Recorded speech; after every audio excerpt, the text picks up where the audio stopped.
ओम शांति। पहले थोड़ी देर बाबा को याद करते हैं।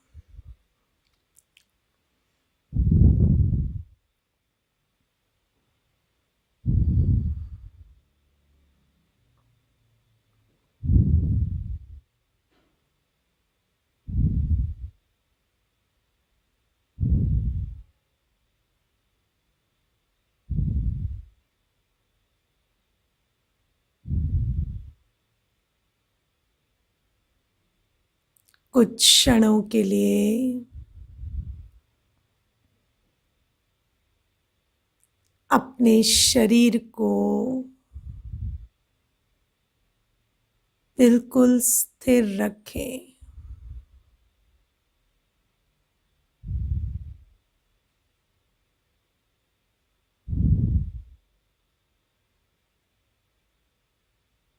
और अपने आप को देखें।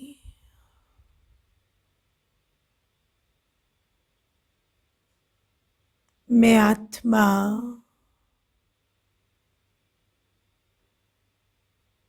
84 जन्मों की यात्रा करते करते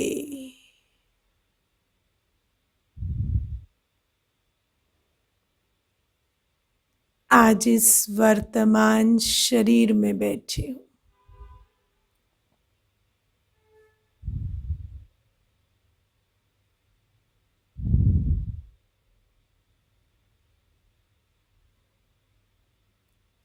इन 84 जन्मों में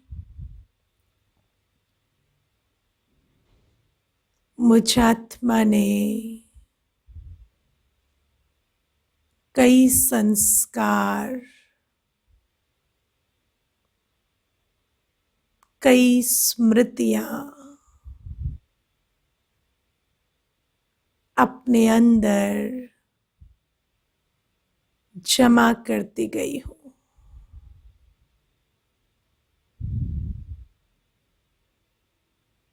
परतों पर परतें लगती गई हैं।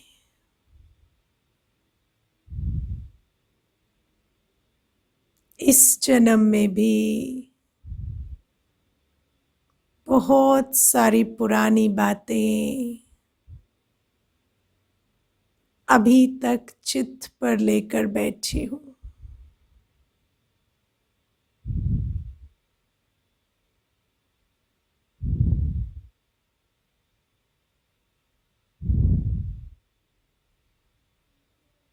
अब मुझे बाबा मिले हैं।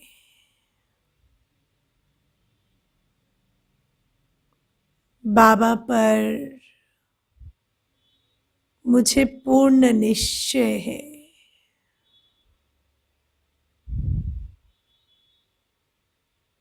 मुझे भगवान पर विश्वास है।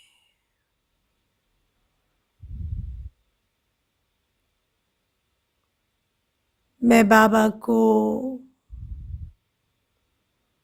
अपना सारा बोझ सौंप देती हूँ। जो बातें किसी और से नहीं कह सके, वो बाबा के सामने रखते। अनुभव करें, मैं आत्मा स्वयं शिव बाबा के सामने बैठी हूँ।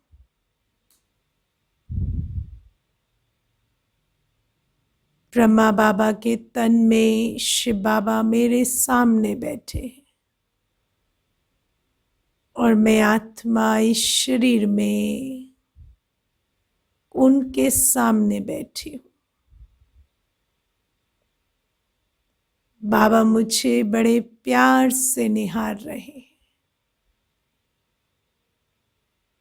निस्वार्थ प्रेम। बाबा मुझे जो हूँ, जैसी हूँ, वैसा स्वीकार कर बड़े प्यार से दृष्टि दे रहे हैं।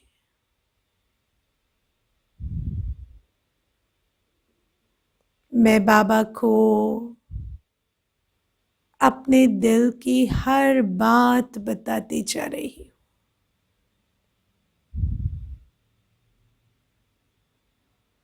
जो भी पाप मुझसे हो गए जाने अनजाने, जो भी दुख मैंने उठा लिया, जो भी विकर्म किए, सब कुछ मैं बाबा को बताकर हल्की होती जा रही हूँ।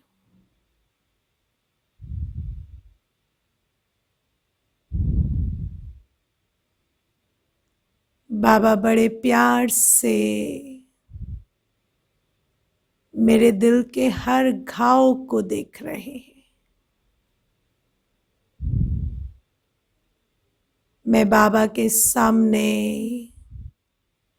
अपना पूरा दिल खोल कर रख रही हूँ। बाबा की स्नेह की दृष्टि मेरे दिल पर मरहम का काम कर रही है।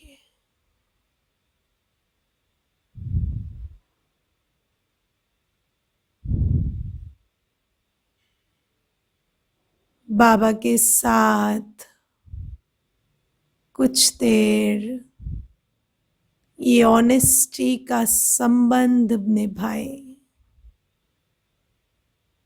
कुछ देर इस सच्ची अवस्था में बाबा के सामने बैठे।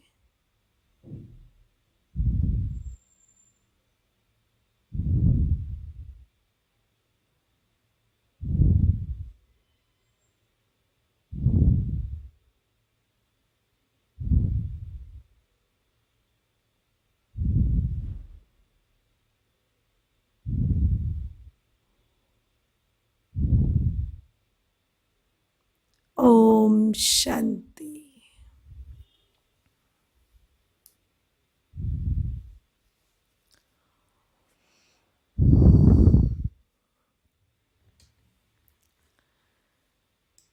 आपके अंदर ऑनेस्टी है?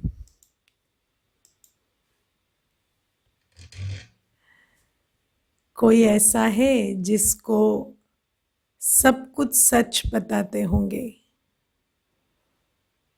कोई एक भी ऐसा है व्यक्ति जिससे कुछ नहीं छुपाते हैं? कोई ऐसा नहीं है ना? न माता, न पिता, न बंधु, न सखा, न स्वामी, न शिक्षक, न सतगुरु। कोई ऐसा नहीं है दुनिया में मनुष्य जिसको आप सब कुछ बताते होंगे। मनुष्य किसी मनुष्य के साथ पूरा ऑनेस्ट नहीं हो सकता, है ना? क्योंकि पहली बात कि हमारे अपने अंदर ऑनेस्टी का संस्कार नहीं है।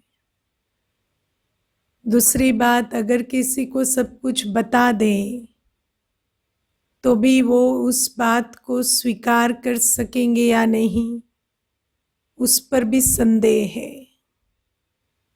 मनुष्य बहुत जजमेंटल होता है, बहुत स्वार्थी होता है, तो कभी कभी अपने स्वार्थ के लिए वो उस बात को यूज भी कर लेंगे जो हम उन्हें सच्चाई ईमानदारी में बता रहे हैं। तो इसलिए ये जो झूठ बोलने का, डिसऑनेस्ट होने का संस्कार बनता गया है। लेकिन आत्मा के अंदर एक ऑनेस्ट संबंध की बहुत जरूरत है, बहुत आवश्यकता है। आप अनुभव करते हैं कि आप कोई तो ऐसा चाहते हैं जिसके सामने आप सब कुछ कह सकें, ऐसा अनुभव होता है, मन करता है ऐसा कोई हो जिसके सामने सब कुछ बता सके। ये आत्मा की एक आवश्यकता है। मैं आपको एक इंसिडेंट बताती हूँ। एक भाई थे, बहुत बड़ी पोजीशन में थे, और इस तरह की उनकी पोजीशन थी कि उनके पास बहुत सारे सीक्रेट्स होते थे किसी सर्विस के। तो उनको ना दिल में जैसे हार्ट अटैक की संभावना बढ़ती जा रही थी, और उनका बहुत उनकी तबीयत खराब होती जा रही थी, बीपी बढ़ रहा था। तो एक बार मैं उनसे इस संबंध से नहीं जुड़ी हुई थी, मैं उनकी इस तरह से आध्यात्मिक क्षेत्र में मेरा उनका कनेक्शन नहीं है, मैं उनको लौकिक रीति से जानती हूँ। तो जब मैं उनको उस तरह से बात कर रही थी एक दिन, तो मैंने उनको कहा, आप इतना इस अवस्था में क्यों हैं?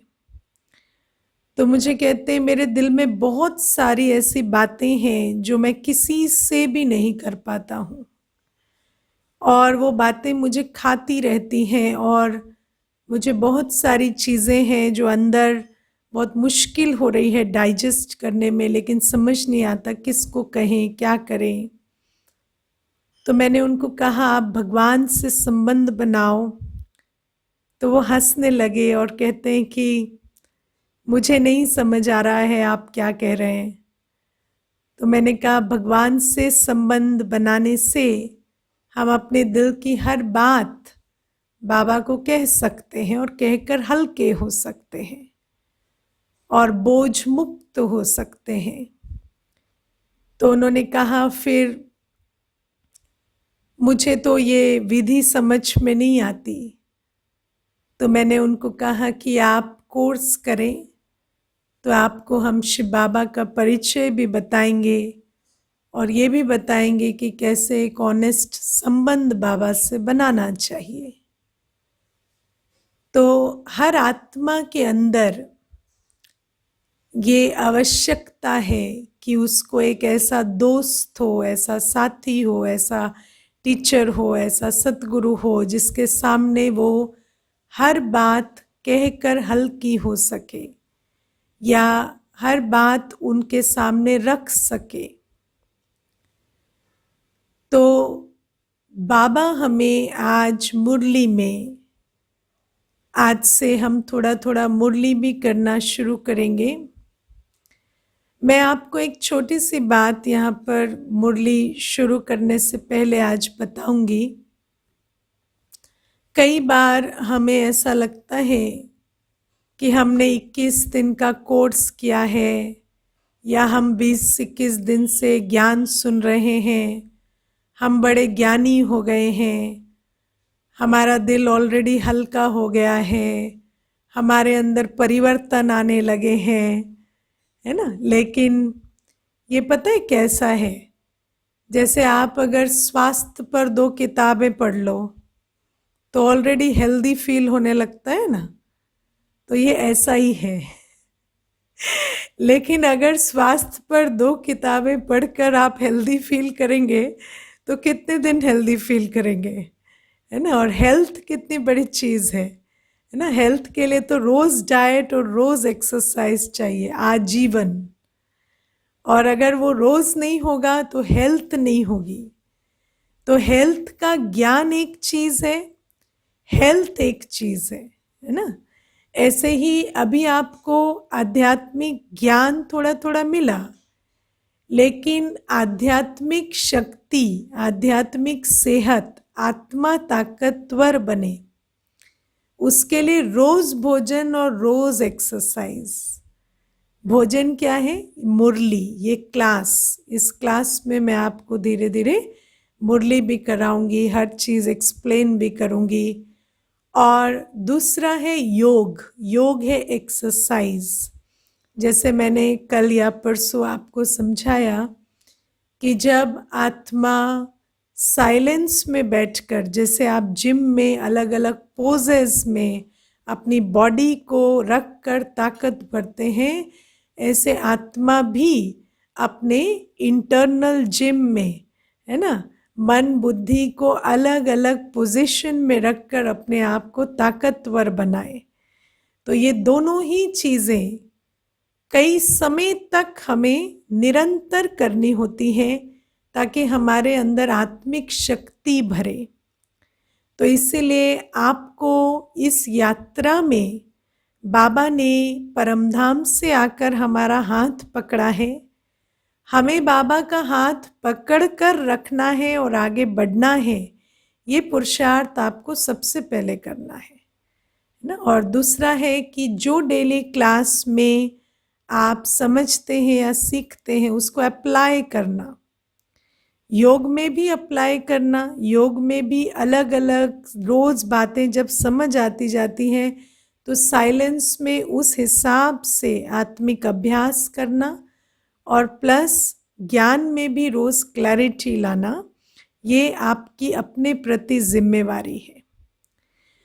तो आज की मुरली में बाबा हमें ऑनेस्टी के बारे में कह रहे हैं। सुनते हैं बाबा क्या कह रहे हैं। बाबा कहते मीठे बच्चे।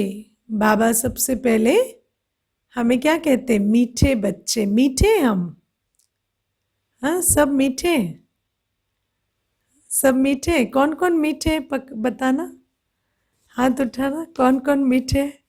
अच्छा, जो मीठे नहीं है वो भी मीठे बन रहे ना। तो बाबा कभी जब हमसे मिलते हैं, बाबा कभी हमें वैसे नहीं देखते जैसे हम हैं आज। बाबा हमें वैसे देखते हैं जैसे हम थे और जैसे हम बनने वाले हैं। तो हम ओरिजिनली मीठे थे और बनने भी वाले हैं ना मीठे। तो बाबा हमारा भविष्य और ओरिजिनल स्वरूप देखते हैं। तो बाबा कहते मीठे बच्चे, पापों से हल्का होने के लिए वफादार, ऑनेस्ट बनकर अपनी कर्म कहानी बाप को लिख कर दो तो क्षमा हो जाएगी। पापों से हल्का होने के लिए वफादार, ऑनेस्ट बनकर अपनी कर्म कहानी बाप को लिख कर दो तो क्षमा हो जाएगी। अब एक चीज हमें समझना है, हमारे अंदर ऑनेस्टी का संस्कार नहीं है, इसीलिए हम अपने साथ भी ऑनेस्ट नहीं हैं। ठीक है, हम अपने साथ भी ऑनेस्ट नहीं हैं। जब कोई घटना होती है ना, जब आपसे कोई पाप हो जाता है, आपको पता चलता है आपसे पाप हुआ। हाँ, मैं आपको बताती हूँ उस समय हम क्या करते हैं, चेक करना, यही करते हैं। जैसे ही हमसे कोई गलती हो जाती है ना, हम उस गलती का जिम्मा दूसरे पर रख देते हैं, ब्लेम करते हैं ना, हम ब्लेम करते हैं। जैसे अगर किसी को हमने दुख पहुंचाया है, कोई उल्टे बोल निकले हैं, तो हमारे को अंदर दिल खाती है, कॉन्शियंस में, है ना, अंदर खलिश होती है। तो हम क्या करते हैं, सीधा हम कहेंगे नहीं नहीं उन्होंने ऐसे कहा था ना इसलिए मैंने ऐसे कह दिया, उनकी गलती है, उनको भी पूछो ना। खाली मुझे कहते रहते हैं, उनको भी पूछो वो ऐसा क्यों कर रहे हैं। ठीक है, मैंने कहा मानती हूँ मैंने गलती की, लेकिन खाली मैंने तो नहीं की ना, वो भी तो ऐसे कर रहे हैं। तो इतना जस्टिफिकेशन किसको दे रहे हैं, अपने आप को दे रहे हैं। क्यों? क्योंकि अपनी दिल खाती है। और सबसे बड़ी चीज है, अगर हम अपने पापों को जस्टिफाई करते रहेंगे, अगर हमसे जो पाप हुए उसका जिम्मा हम दूसरे पे डाल देंगे, ब्लेम कर देंगे, तो अपना पाप जो है वो हम देखेंगे नहीं, और जो देखेंगे नहीं वो बदलेंगे कैसे, है ना? वो फिर बदल नहीं सकेंगे। और अपना पाप जो है वो बाबा कहते हैं वृद्धि को पाता जाता है, अपना संस्कार खराब होता जा रहा है, और हम अपने अंदर जस्टिफाई करते जा रहे हैं, उसके कारण हुआ, इसके कारण हुआ, इस परिस्थिति में हुआ। तो बाबा कहते हैं सबसे पहले तो जीवन में शांति से बैठकर ये देखो, इस पूरे जन्म में मुझसे क्या क्या पाप हुए, कारण कोई भी रहा हो, मुझसे क्या क्या पाप हुए। मैंने मनसा में कितने पाप किए, वाचा से कितने पाप किए, कर्मणा से कितने पाप किए, है ना? काम, क्रोध, लोभ, मोह, अहंकार के वश कितने कर्म हमने इस जन्म में किए। और कारण कोई भी रहा हो, लेकिन मैंने किया तो उस पाप का बोझ मुझ पर चढ़ा है ना? पहले तो हम कारण को देखकर या ब्लेम कर कर और छूट जाते थे, सोचते थे हम छूट गए। लेकिन कर्म ऐसी चीज है, कितना भी कारण दो, वो कर्म से हम छूट नहीं पाते। तो बाबा हमें कहते हैं सबसे पहले अपने पापों को देखो कि कोई भी परिस्थिति रही, कोई भी व्यक्ति रहा, कैसा भी व्यवहार रहा, मैंने क्या क्या पाप किए हैं। और साइलेंस में बैठकर बाबा को ऑनेस्टी से वो सारे पाप लिख कर दो। सारे एक पेपर लेना और एक एक चीज जो आपके दिल में आती है ना, वो लिखना कि मेरे से ये हुआ। अब बाबा को देना मतलब क्या होता है वो हम अच्छे से समझेंगे। आप जानते हैं ना, भक्ति में भगवान को कोई चीज देकर वापस नहीं ली जाती। बोलते हैं ना, भगवान को दान दे दिया, तो जो दान दे दिया वो कभी वापस नहीं लेते। तो बाबा को देना मतलब दोबारा वो कर्म दोबारा नहीं करना, या उस पाप को मुझे दोबारा कभी नहीं करना है। कैसी भी परिस्थिति हो, कोई भी व्यवहार हो, लेकिन मुझे दोबारा ये कर्म नहीं करना है, ये वायदा कर कर बाबा को वो दे देना है।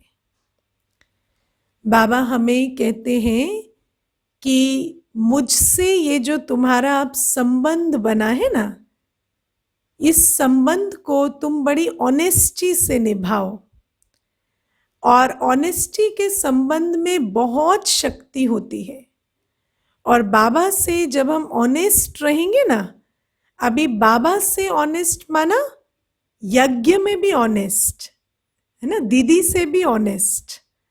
आपको अगर पूछा गया आप कल क्लास में क्यों नहीं आए, तो झूठ कभी नहीं बोलना, है ना? अगर सो गए तो सो गए बोलना, मन नहीं किया तो मन नहीं किया बोलना, मुझे क्लास अच्छी नहीं लगती तो अच्छी नहीं लगती बोलना, झूठ नहीं बोलना, है ना? क्योंकि झूठ बोलते बोलते झूठ बोलने का संस्कार बनता है। इसीलिए हर चीज में ऑनेस्टी, बाबा के साथ ऑनेस्टी और ईश्वरीय परिवार के साथ ऑनेस्टी, ये जो बाबा ने आपको निमित्त दिया है इसके साथ भी ऑनेस्टी। और जब हम ये ऑनेस्टी को रखेंगे ना, तो हम ऑनेस्टी का संस्कार बनाएंगे। और सतयुग में जाना है ना, तो सतयुग में ऑनेस्टी है, तो संस्कार कहाँ बनाना पड़ेगा? संगम युग में। अब देखो कलयुगी दुनिया में तो ऑनेस्टी रखने से धोखा खा लेते हैं ना कभी कभी, क्योंकि मनुष्य के इंटेंशन इतने अच्छे नहीं होते। तो बाबा कहते हैं कि इसीलिए ये संगम युग का परिवार मिला है, बाबा मिला है, ताकि हम ये वाले संस्कार यहाँ कम से कम बना सके, यहाँ से शुरुआत कर सके। क्योंकि अगर यहाँ पर भी वो स्कोप नहीं होगी और मैं आपको एक छोटी सी बात बता देती हूँ। आपने सुना है ना, जैसे कहते हैं कि बच्चा पैदा होता है तो बचपन में जो खा लेगा, है ना, कहते हैं 3 साल 5 साल तक जो भोजन उसने किया उससे उसकी सबसे ज़्यादा ताकत बनती है शरीर की, है ना। या जिस वातावरण में रहता है वो संस्कार सबसे ज़्यादा उस बचपन में बनते हैं। ऐसे ही ये आपका ईश्वरीय बचपन है।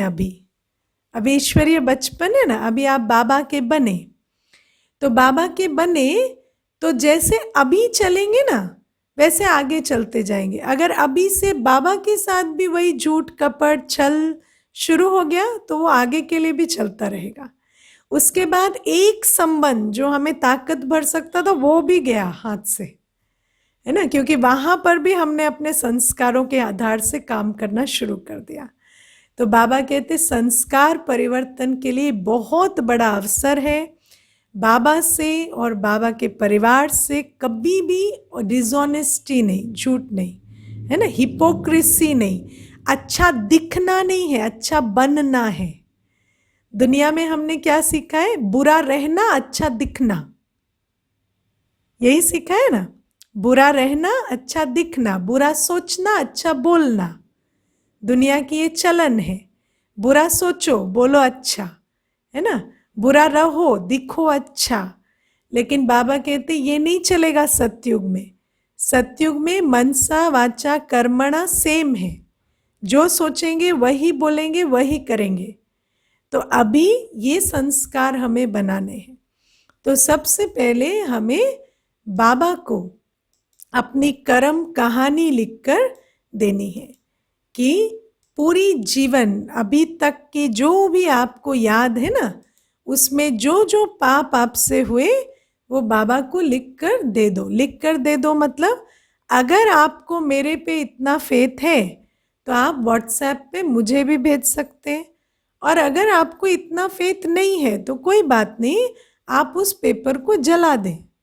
लिखने के बाद बाबा को दे दिया कि बाबा आप आओ सामने, ये सब कुछ मैंने आपके सामने दे दिया, और आप उस पेपर को जला दें, लेकिन संकल्प के साथ कि इस कर्म को मुझे दोबारा नहीं करना है। और बाबा हमें क्या कहते हैं? अगर तुम मुझे अपने पापों का लेखा जोखा दे दोगे तो मैं आधा माफ कर देता हूँ। आधा माफ करना मतलब पहली बात तो बाबा को प्रॉमिस कर दिया ना, तो वो जो आधी जो वो संस्कार की खींच थी वो वैसे ही खत्म हो जाती है। और बाबा कहते आगे भी तुम्हें ये भरोसा रहता है कि मैंने बाबा को दे दिया है तो उसका कोई फल भी आएगा तो बाबा और मैं मिलकर उसको संभाल लेंगे। ठीक है, तो काम के वश, क्रोध के वश, लोभ के वश, मोह के वश, अहंकार के वश जो भी कर्म किए वो आज ये काम रात को सोने से पहले करना। ठीक है, बैठ के बाबा को कर्म कहानी लिख कर देना। अच्छा, आज का प्रश्न है मुरली में, संगम युग पर तुम बच्चे कौन सा बीज नहीं बो सकते हो? कौन सा बीज नहीं बो सकते संगम युग पर? तो बाबा कहते देह अभिमान का बीज। देह अभिमान माना अपने को देह समझना। अच्छा, आपको बीज की क्वालिटी मालूम है? बीज बहुत इंटरेस्टिंग चीज होती है। बीज अगर है ना तो कहीं भी गिरेगा तो उसमें से झाड़ निकल आएगा। ठीक है, और बीज इतनी इंटरेस्टिंग ताकतवर चीज होती है कि बीज अगर है और उसमें ताकत है तो कहीं भी गिरेगा और कैसे भी उसको पानी मिल जाता है। कभी बारिश पड़ जाएगी, कभी कोई नाले से बहकर आ जाएगा, कभी कुछ हो जाएगा, कभी किसी के हाथ से पानी गिर जाएगा, कुछ ना कुछ होके वो बीज को पानी मिलता रहेगा, उसको नरिशमेंट मिलता रहेगा और वो बढ़ता रहेगा। इसीलिए अगर हमें देह अभिमान का बीज नहीं बोना है तो क्या करना पड़ेगा? उस बीज को जला देना है। उस बीज को अगर नहीं जलाएंगे ना तो वो रहेगा तो बोया जाएगा कहीं ना कहीं। तो तो देहाभिमान का बीज माना मैं शरीर हूं, इस स्मृति में अगर नहीं रहना है तो इस स्मृति को बदलना पड़ेगा। अब आप लोग होलिका मनाते हैं ना, होलिका दहन करते हैं। तो जब आप होलिका दहन करते हैं उसके बाद अगले दिन सुबह जाते हैं ना और बीज को भूनते हैं ना उस आग में, याद है? वो छोटे छोटे वो जो चौलिए के वो लेकर जाते हैं, जो वो ग्रीन जो चने, हरे चने, और उनको भूनते हैं, है ना। और ये भूनते क्यों हैं? ये रिवाज इसलिए है कि जब आप होलिका जलाते हैं, माना आप जब अपने विकारों की आहुति देते हैं तो विकारों के बीज को भी जला दो, क्योंकि जो जला हुआ बीज होता है ना वो फल नहीं देता है। बाकी अगर बीज जला हुआ नहीं होगा तो कहीं ना कहीं प्रस्फुटित हो जाएगा। तो बाबा कहते हैं, रोज बच्चे कहते हैं ना कि बाबा हम काम क्रोध लोभ मोह अहंकार छोड़ रहे हैं, लेकिन बाबा कहते हैं काम क्रोध लोभ मोह अहंकार का बीज क्या है? देह अभिमान। देह अभिमान, अपने को देह समझने से ना काम विकार आता है, अपने को देह समझने से ना क्रोध आता है, लोभ आता है, मोह आता है, अहंकार आता है। तो बाबा कहते हैं सबसे पहले इस देह अभिमान के बीज को जलाओ। और इसको कैसे जलाते हैं? योग अग्नि में। योग को अग्नि कहते हैं, क्यों? क्योंकि योग अग्नि में देह अभिमान का बीज जल जाता है। तो योग अग्नि में माना बाबा की याद में बैठकर अपने आप को मैं देह नहीं, मैं केवल एक बीज रूप आत्मा हूं, ये याद रखना। और इससे क्या होगा?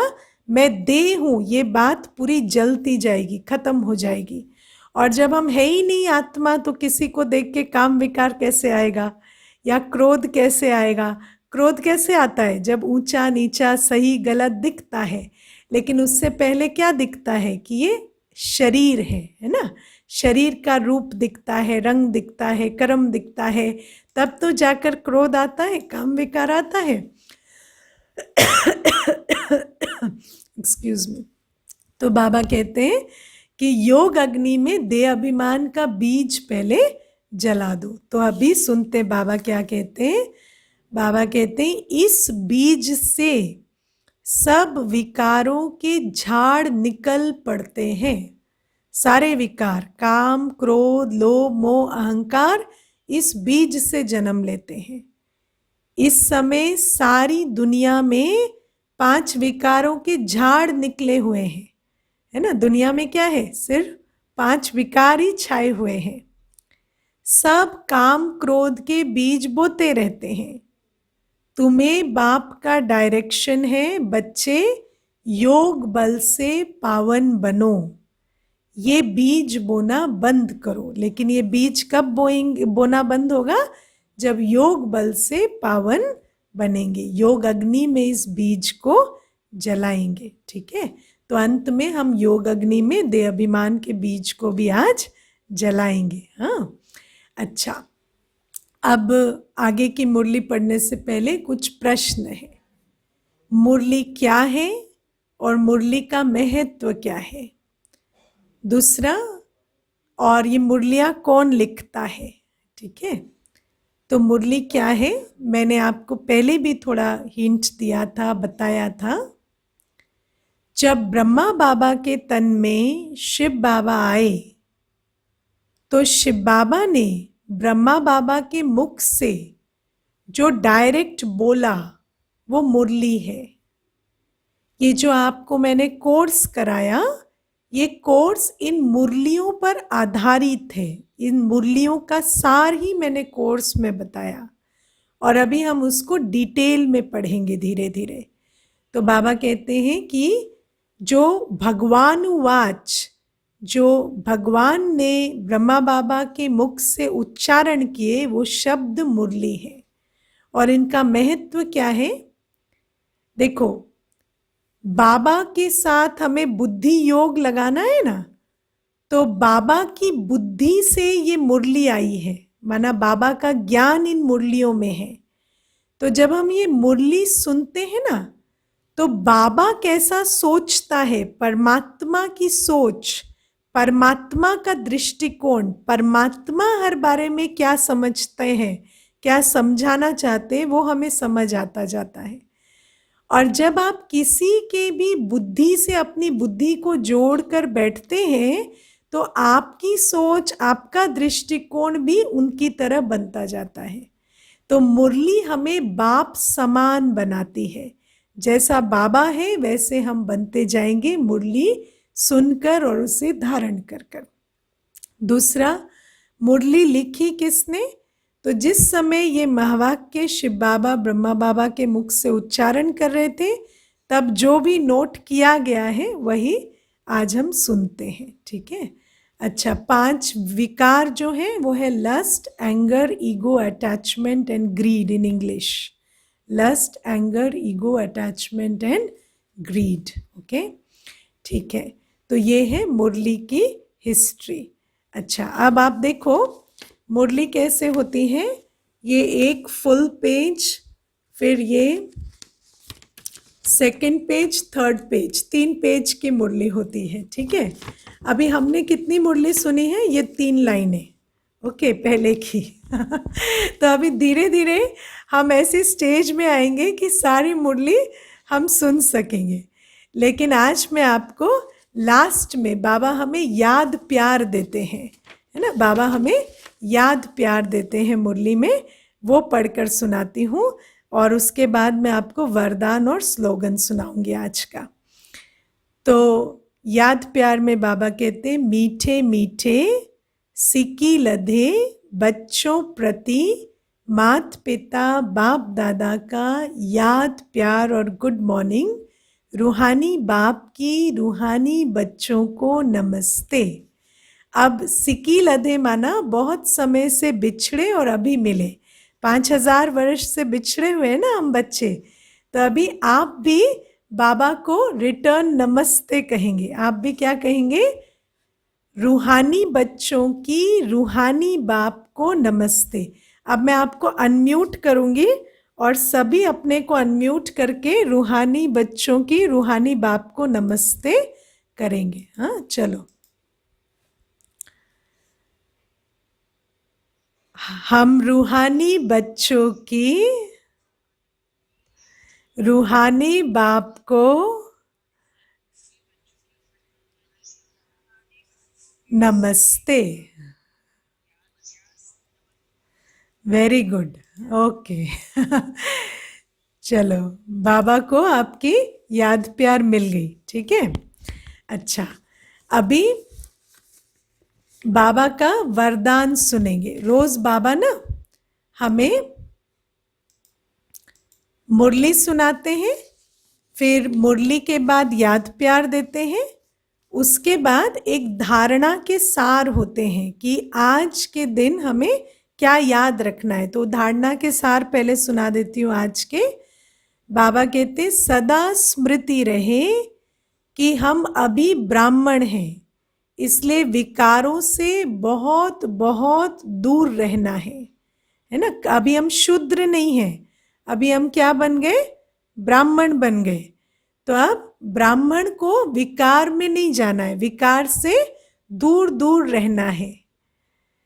कभी भी आप लोग जिस दिन वाइट ड्रेस पहनते हैं, आप लोग कभी कभी वाइट ड्रेस पहनते हैं, जब जिस दिन पूरी वाइट ड्रेस पहन लेते हैं उस दिन क्या होता है? उस दिन कोई भी चीज पे कितना अटेंशन रहता है ना कि गंदा ना हो जाए, है ना, अटेंशन रहता है ना। ऐसे ही अभी आप भले ऊपर से वाइट ड्रेस नहीं पहनो, लेकिन आप समझो मैं आत्मा अभी वाइट ड्रेस वाली हो गई हूँ, है ना। तो आत्मा पर कोई गंदगी अभी नहीं लगनी चाहिए, क्योंकि ब्राह्मण माना वाइट ड्रेस वाला बन गए, है ना। जैसे ओम शांति में सब वाइट ड्रेस पहनते हैं ना, तो भले आप ऊपर से वाइट ड्रेस नहीं पहनो, लेकिन आप ये सोचो मैं आत्मा जो हूँ मैं अब वाइट ड्रेस पहन चुकी हूँ। तो अब आपको किसी भी गंदगी से अपने को बचा कर रखना है। कोई भले ही काम विकार की, क्रोध की, लोभ की कैसी भी सीन हो, आपको वहां पर बच कर चलना है ताकि आप मैले ना हो, है ना। हमें दादी बहुत अच्छी एक बात कहती थी। दादी कहती है कि जैसे आप रास्ते में जा रहे हैं, अगर आपकी ड्रेस वाइट है और रास्ते में कीचड़ पड़ा है तो आप क्या करते हैं, कीचड़ से संभल कर जाते हैं। क्यों? क्योंकि कीचड़ का क्या जाएगा, वो तो उछल कर आकर गिर जाएगी ना। लेकिन हमारी ड्रेस वाइट है तो उसका ध्यान किसे रखना है, हमें रखना है। और अगर वो ड्रेस पर देखो संभलने में कितना टाइम लगता है, 2 सेकंड, है ना। आप ऐसे थोड़ा सा हट जाएंगे वहां से। लेकिन अगर नहीं संभले और वो कीचड़ आकर ड्रेस पर लग गई तो कितना टाइम लगता है। फिर उसको साबुन लगाओ, पानी लगाओ, कितना टाइम एनर्जी लगाओ, मेहनत करो, तब जाकर वो साफ होती है। ऐसे ही बाबा कहते हैं कि अब जब तुम ब्राह्मण बन गए हो, तुम्हें पता है कि तुम्हें मैला नहीं होना है ना।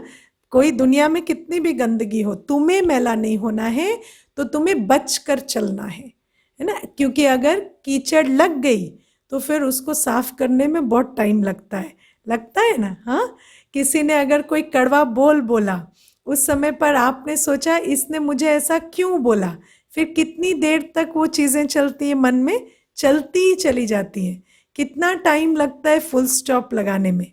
लेकिन अगर कोई बोल रहा है, उसी समय आप याद कर लो, ये आत्मा का संस्कार है, जिसके पास जो है वो देगा। मुझे शांत रहना है या मुझे अपने पे लेप चेप नहीं लगाना है। अगर आप इतनी स्मृति में बच गए तो फिर वो बात आपको असर नहीं करती। तो बाबा कहते हैं अभी हम ब्राह्मण बन गए, हमें अपने विकारों का ध्यान रखना है, ठीक है। कभी भी क्रिमिनल असॉल्ट ना हो, बाप से बहुत बहुत ऑनेस्ट और वफादार रहना है, ठीक है। तो ये है धारणा के आज के सार। आज का वरदान सुनेंगे। अभी बाबा हमें एक वरदान देते हैं। आप लोग, बाबा अभी हमारे सतगुरु भी हैं, है ना। बाबा के साथ हमारे 9 संबंध हैं। कौन कौन से 9 संबंध है, लिखो आज। बाबा हमारे साथ 9 संबंधों में है। हमारे बाबा के साथ कौन से 9 संबंध है? बाप, टीचर, सतगुरु, माता, बंधु, सखा, साजन, सर्जन, सर्जन माना डॉक्टर, और बच्चा। बाबा हमारा बाप है, टीचर है, सतगुरु है, माता है, बंधु है, सखा है, साजन है, सर्जन है और बच्चा है, ठीक है। तो बाबा हर संबंध में हमें बहुत कुछ देते हैं, लेकिन सतगुरु के संबंध में बाबा रोज हमें एक वरदान देते हैं। दुनिया में लोग गुरुओं के पास जाते हैं तो वरदान लेकर आते हैं ना, लेकिन उनका वरदान कैसा होता है? तथास्तु, है ना। जाओ आयुष्मान भवो, पुत्रवान भवो, वो तथास्तु वाला होता है। तो तथास्तु वाले वरदान से क्या होता है आपको पता है? गुरु पर डिपेंडेंस बढ़ जाती है ना। क्योंकि अगर गुरु वरदान नहीं देंगे तो काम नहीं होगा। लेकिन बाबा का वरदान कैसा है पता है? बाबा का वरदान है ये करोगे तो ये होगा। बाबा हमें फॉर्मूला दे देते हैं, वरदान पाने का फॉर्मूला। तो बाबा कहते हैं कि जब भी तुम ये अप्लाई करोगे तुम्हें ये सिद्धि मिलेगी। बाबा कहते हैं विधि से सिद्धि, जब विधि अप्लाई करोगे सिद्धि मिलेगी, जब विधि अप्लाई करोगे सिद्धि मिलेगी। तुम्हें कोई मुझसे तथास्तु नहीं चाहिए, मैंने तुम्हें फॉर्मूला दे दिया। आज बाबा हमें क्या फॉर्मूला दे रहे हैं, सुनते हैं। बाबा कहते हैं ईश्वरीय नशे द्वारा पुरानी दुनिया को भूलने वाले सर्व प्राप्ति संपन्न भव। देखो, आपको सर्व प्राप्ति संपन्न बनना है। किस किस को सर्व प्राप्ति संपन्न बनना है? हाथ उठाओ। हाँ, सर्व प्राप्ति संपन्न बनना है। सब प्राप्तियां चाहिए ना, सबको चाहिए। तन भी चाहिए, मन भी चाहिए, धन भी चाहिए, संबंध भी चाहिए। तो सर्व प्राप्ति संपन्न भव बनने का फॉर्मूला क्या है, सुनो। ईश्वरीय नशे द्वारा पुरानी दुनिया को भूल जाओ, ठीक है। ईश्वरीय नशे द्वारा पुरानी दुनिया को भूल जाओ। पुरानी दुनिया कैसी है? अप्राप्ति की दुनिया है। पुरानी दुनिया में सब कुछ बिगड़ रहा है रोज रोज रोज। तो अगर पुरानी दुनिया को याद रखेंगे, हमेशा लगेगा ये नहीं है, ये छिन रहा है, ये टूट रहा है, ये खराब हो रहा है। तो अप्राप्ति की फीलिंग आती है जब हम पुरानी दुनिया को याद रखते हैं। तो और जब हम ईश्वरीय नशे में रहते हैं, मैं आत्मा, मुझे बाबा मिला, मुझे सब कुछ मिला, तो आप सर्व प्राप्ति संपन्न बनते जाते हैं। समझ आई बात? हाँ, जैसे ही पुरानी दुनिया को याद रखेंगे ना, तो अप्राप्ति का अनुभव होगा, और जैसे ही बाबा को याद करेंगे तो प्राप्ति का अनुभव होगा। अब मुझे एक बात बताओ, जब आप इस क्लास में 1 घंटा बैठते हो तो मुस्कुराते हो? हाँ, खुश रहते हो? ऐसा लगता है सब कुछ ठीक है जिंदगी में, लगता है ना? हाँ, और बाकी टाइम क्या लगता है? ये नहीं है, वो नहीं है, ये बिगड़ रहा है, ये खराब हो रहा है, ये प्रॉब्लम आ रही है। तो आप सोचो, दुनिया तो वही है, जीवन तो वही है, लेकिन जैसे ही आप ईश्वरीय नशे में आ जाते हो तो प्राप्ति की फीलिंग आती है, और जैसे ही आप पुरानी दुनिया को याद करते हो तो अप्राप्ति की फीलिंग आती है। बाबा का वरदान राइट है ना? है ना? तो जैसे ही आपको सर्व प्राप्ति संपन्न बनना है, तो पुरानी दुनिया को भूलो और ईश्वरीय नशे में आ जाओ। और ईश्वरीय नशा क्या है? मेरा तो एक बाबा, दूसरा ना कोई। मेरा तो एक बाबा, दूसरा ना कोई।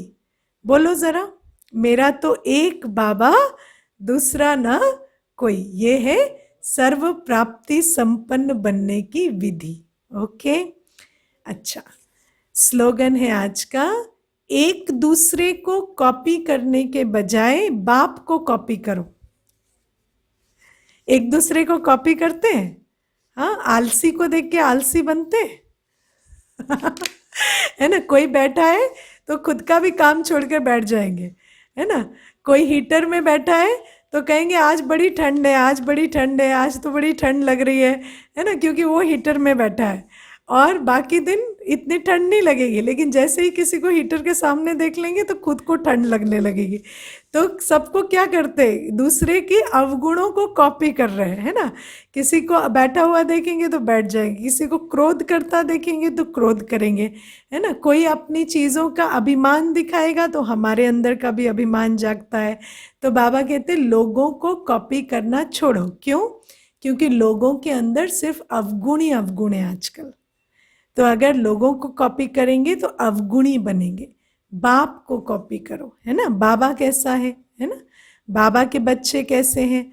बाबा के बच्चे तो देखो रोज मेहनत कर रहे हैं, रोज कभी एब्सेंट नहीं होते, कभी कभी कोई लेट नहीं होते, हर चीज टाइम से कर रहे हैं। तो बाबा को कॉपी करो और बाबा के अच्छे बच्चों को कॉपी करो। बाबा कहते और बाकियों को कॉपी नहीं करो, क्योंकि उनको कॉपी करेंगे तो अवगुणी बनेंगे, और बाप को कॉपी करेंगे तो गुणवान बनेंगे। ठीक है?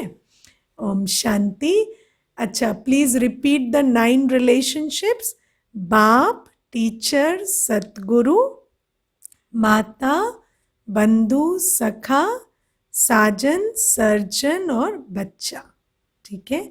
चलो जी, ओम शांति। थोड़ी देर बाबा को याद कर कर फिर क्लास खत्म करेंगे, कल इसी टाइम मिलेंगे। चलिए।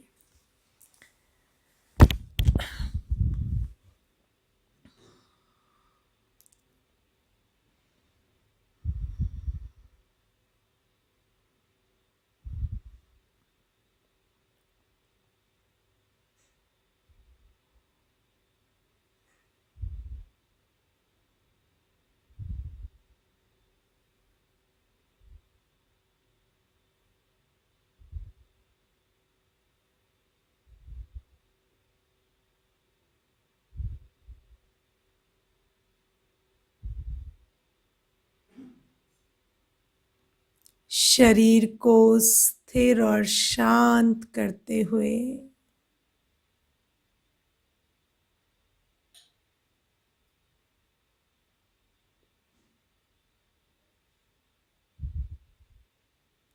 अपने आप को देखें।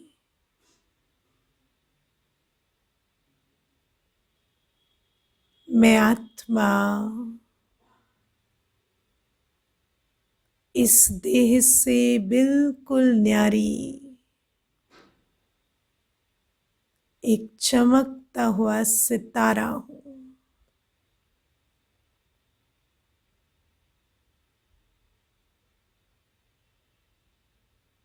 मेरा स्वरूप ज्योति बिंदु का है।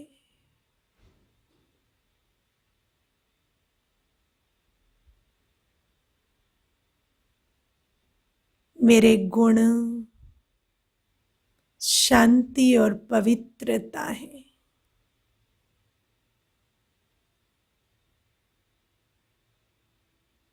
अपना ध्यान दोनों आंखों के पीछे स्थित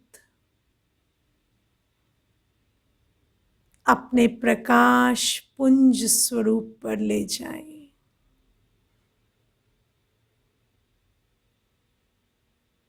मैं एक छोटा सा सुंदर सितारा हूं।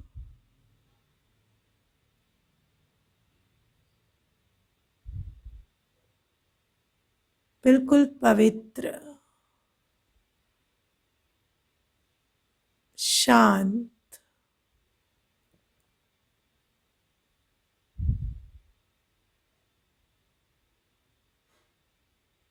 इस देह को चलाने वाली, इस देह के द्वारा कर्म करने वाली मैं आत्मा हूं।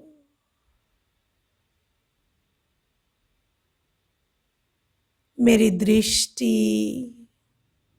मेरा सुनना, मेरा बोलना सब कुछ पवित्र है।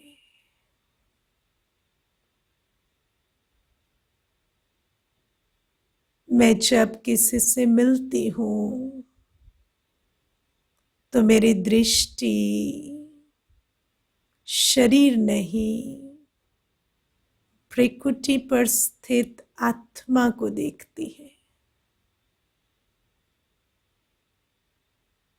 मैं उनके बोल नहीं, उनके बोल के पीछे छुपी भावना को सुनती हूं।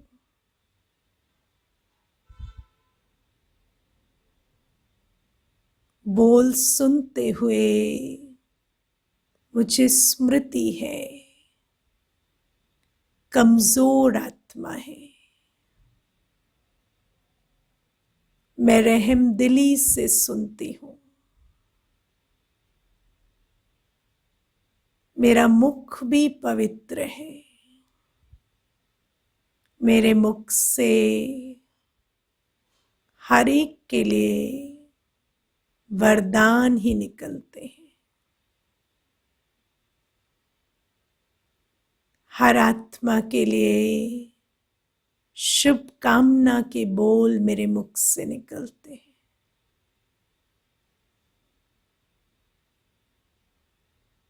मेरा खाना पीना, चलना, बोलना सब कुछ पवित्र है। मैं आत्मा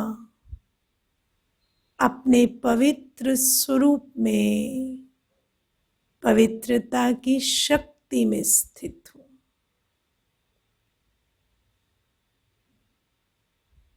कुछ देर इस सुंदर स्थिति में बैठे।